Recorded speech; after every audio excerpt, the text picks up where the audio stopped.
দেশ ও জাতির জন্য কাজ করতে, গরিবদের জন্য কাজ করতে, যাদের পয়সায় আমরা সবাই আমরাও বেতনভুক্ত, আমরা সবাই পড়াশোনা করেছি, পড়াশোনা করে যাচ্ছি, তাদের জন্য আমাদের কাজ করতে হবে।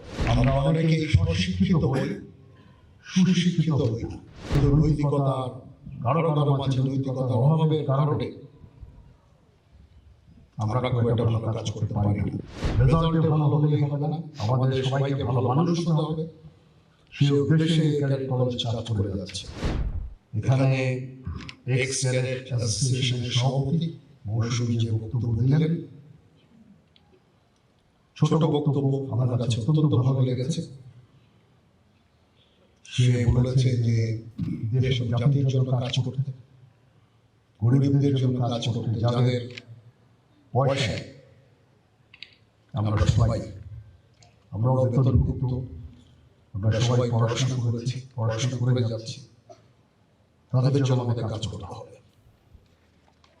কারণ এই ছোট বক্তব্য থেকে আমি বুঝতে পেরেছি যে এই ক্যাডেট কলেজের যে উদ্দেশ্য,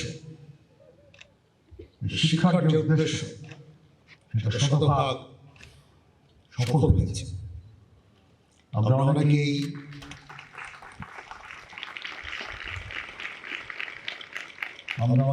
স্বশিক্ষিত হই, সুশিক্ষিত হই না, ভালো রেজাল্ট করি, ভালো জিপিএ নাম্বার পেয়ে উত্তীর্ণ হই, ইউনিভার্সিটিতে ভালো করি, পিএইচডি করি, বড় জেনারেল হয়ে যাই, সেক্রেটারি হই, রাষ্ট্রের বিভিন্ন গুরুত্বপূর্ণ দায়িত্বে আমরা চলে যাই। কিন্তু যেহেতু নৈতিকতার কারো মাঝে নৈতিকতার অভাবের কারণে আমরা খুব একটা ভালো কাজ করতে পারি না। সেই নৈতিকতা হচ্ছে অত্যন্ত গুরুত্বপূর্ণ। খালি ভালো ছাত্র স্টুডেন্ট রেজাল্টে ভালো হলেই হবে না, আমাদের সবাইকে ভালো মানুষ হতে হবে। সেই উদ্দেশ্যে ক্যাডেট কলেজ কাজ করে যাচ্ছে। নৈতিকতা শিক্ষা দেওয়া, সততা, নৈতিকতা, এগুলো শিক্ষা আমরা দিয়ে চলেছি। সেটা যদি আমরা তোমাদের মধ্যে ঢোকাতে পারি, তাহলে অবশ্যই আমি মনে করবো এই ইনস্টিটিউশন সফল।